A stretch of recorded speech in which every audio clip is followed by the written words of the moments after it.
This is why seeing the truth of things is so powerful, because it flips it right side up and you see what's actually going on. So now you can actually do something about it. If there's pain, if there's conflict, if there's drama, if there's suffering, this can't not work. The question is, are you going to show up and look? This is the ancient promise.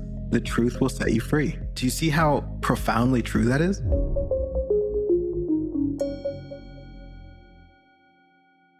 The result in the promise of healing this misunderstanding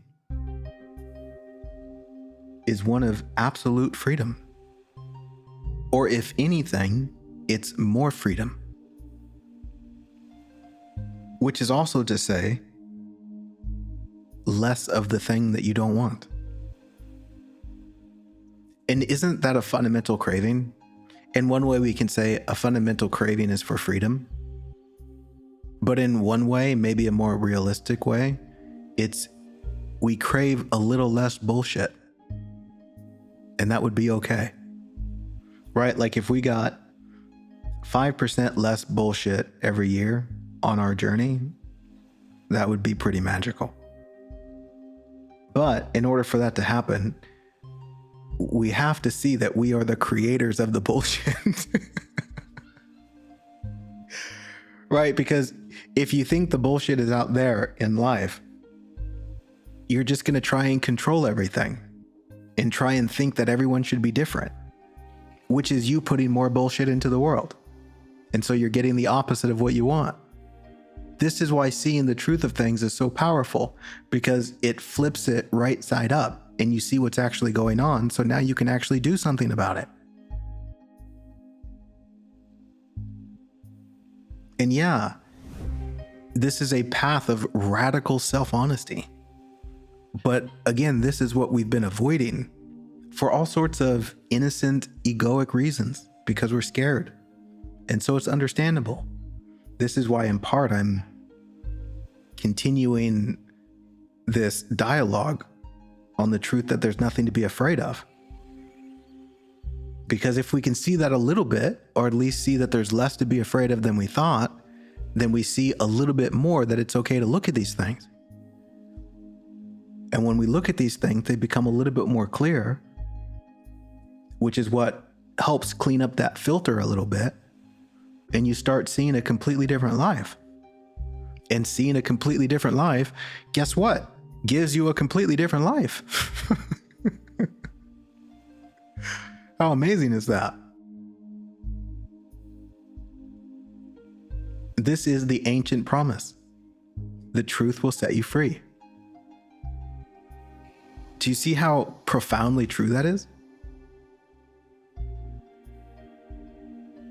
This is exactly what I'm talking about. The misunderstanding is to not see the truth. I'm seeing a distortion. I'm seeing an illusion. I'm not seeing what's really there.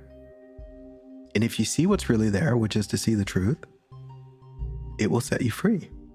And so beautifully, if there's pain, if there's conflict, if there's drama, if there's suffering, first and foremost, it's okay, right? So often, the mind looks at this through its filter, which then uses it as a reason to judge yourself. That's not what we're doing here. If these things are going to be seen, truly seen, they have to first be totally okay. Because if you don't think they're okay, then you won't look at them. So there's this premise of radical self-acceptance, to just let everything be what it is. There's no judgment needed. And then we can ask, okay, what's really going on here? And then we can start to get a little bit more honesty, which is to some way take total experiential accountability, which is to at least be open to see, how am I creating this through my perception? What am I taking personally that's not really personal? What am I demanding to be different that really doesn't need to be different? What am I hiding from? What's really going on?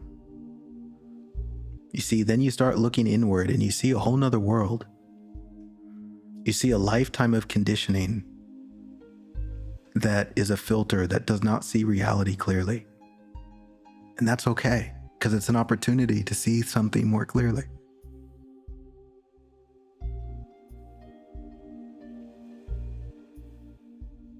This can't not work.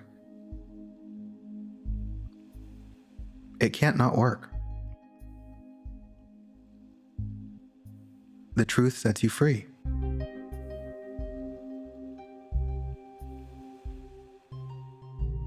The question is, are you going to show up and look? Oh gosh, that's such a great time to plug my retreat. It's so perfect. But you see what I'm saying? This has to work. If you can see how obvious these things are, then it's just a question of devoting yourself to the process. In another way, it's saying faith and trust. Get out of your own way and show up and look. And yeah, you know what? I know that it's hard. I get that. But also, you know what? It's supposed to be hard. Is there anything in life that has an epic reward that does not require some flavor of sacrifice or difficulty? No. In one way, the willingness to show up and do what's difficult is like an inner declaration that says, this is important. I'm going to let go of a bunch of nonsense, and I'm going to put my attention and resources in this direction because something in me knows that this is important. You know what it reminds me of? It reminds me of that story of Jesus when, and I'm terrible at reciting this, forgive me, but it's something to the effect of, these dudes come around and say, hey, we want to learn from you. We want you to be our teacher. And he says, okay, go sell everything you own and follow me. Something like that. You see, in a way, it's like, that's not what you have to do. It's illustrating a point.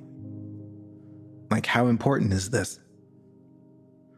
And hopefully what you're beginning to see, and I guess in a way, this is just my perspective, but this is the most important thing.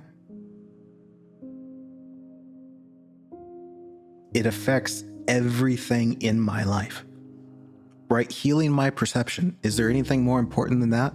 If the only thing I'm experiencing is my perception? No, it's paramount. And as human beings, we avoid this so much and we go and try and fix other things rather than going to the source. Because again, I understand it's scary. It's scary to go to the source, to really see how you see. Which is also like saying to really get that honest with yourself. Right? In one way, why this is so difficult, it's like this. Let me see if I can paint a picture. Look at it this way. Imagine that all of your inner conflict and drama is a collection of judgment that you've had towards other people, proclaiming that you're right. And that has become the foundation on which you stand. That's your identity now. And now you're being asked to see that it's all bullshit. Right? It's not to say that it's all your fault. It's just to say that none of it's true.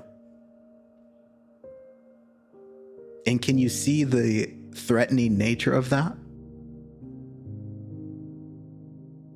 Especially if someone has this fear of inadequacy, fear of not being enough, then that's the last thing that they want to see, because that will just be massive evidence that they're not enough, right? Like, wait, I've been wrong this whole time?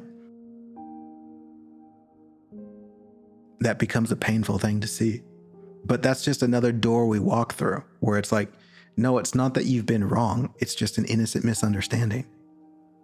If anything, it simply says that you're not better than anyone else.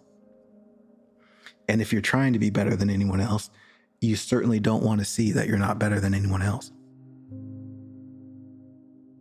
Which is interesting, actually, to be terrified of equality. But that terror is only there because we're so afraid of not being enough. And so we're trying to prove ourselves as better than other people, which goes absolutely nowhere. All right.